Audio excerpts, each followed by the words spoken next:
Élection à la Fecafoot, Samuel Eto'o pleure sa défaite avant sa mort dans la mare aux crocodiles. Tellement titin, et sans honneur, Samuel Eto'o fils vient d'écrire au ministre des Sports qu'il a insolenté hier, et même à la FIFA.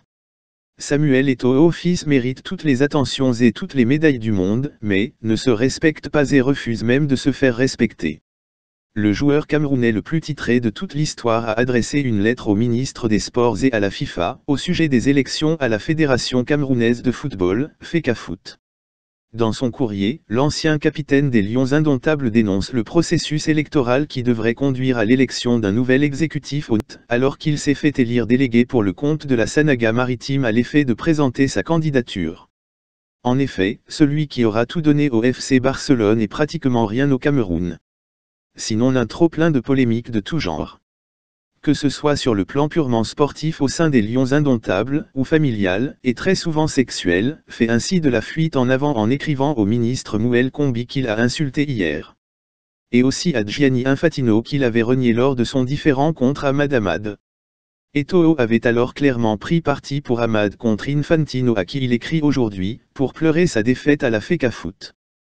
Même si beaucoup de Camerounais, qui ne sont malheureusement pas électeurs à la Fecafoot, supportent la candidature du fils de Gambé, lui-même sans sa défaite proche dans cette mare aux crocodiles où il s'est jeté délibérément. Il serait même déjà en train de regretter, selon l'un de ses proches, cette aventure qui débouchera sur son humiliation quelle que soit l'issue. C'est-à-dire qu'il soit élu président ou pas. Eto'o dit ne pas avoir besoin du salaire de la Fecafoot. Or, le plus gros problème de cette fédération c'est pas l'argent mais le management. Question, Samuel est-il un bon manager? Faux. Tout le monde sait où se trouve cette mobile, Samuel Eto'o Mobile, ou encore Beto Loterie. Cette compagnie de jeux de hasard qui avait pour but de récolter de maigres jetons des poches de jeunes Camerounais qui peinent déjà à joindre les deux bouts. Voici une preuve supplémentaire de mauvais manager. Ce site internet a été lancé il y a bientôt 2 semaines. Il reste toujours en construction. Pour un site personnel, c'est excessif. Et puis, pourquoi même activer la publication du site, alors qu'il n'est pas prêt? Par ailleurs, dans une interview à Jeune Afrique, Samuel Eto'o affirmait pour démentir l'une des affirmations de Richard Bonne, qu'il ne bénéficie d'aucun passe-droit et qu'il paie un visa en tant qu'un Espagnol, chaque fois qu'il veut venir au Cameroun.